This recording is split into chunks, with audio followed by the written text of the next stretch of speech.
Muborak tuman madaniyat bo'limi 35-son Muborak madaniyat markazi milliy qadriyatlar oyligi doirasida milliy qadriyatlarimiz bor bo'lsin videoroligini taqdim etadi.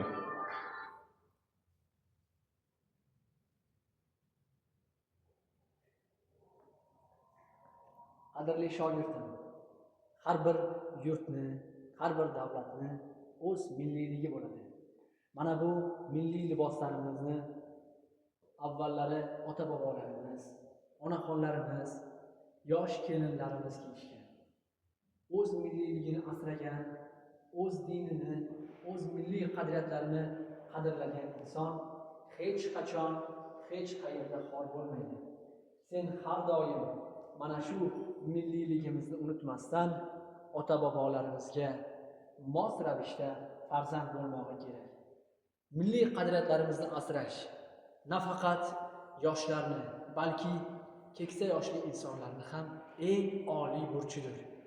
Milliy qadriyatlarimiz, milliyligimiz bor bo'lsin.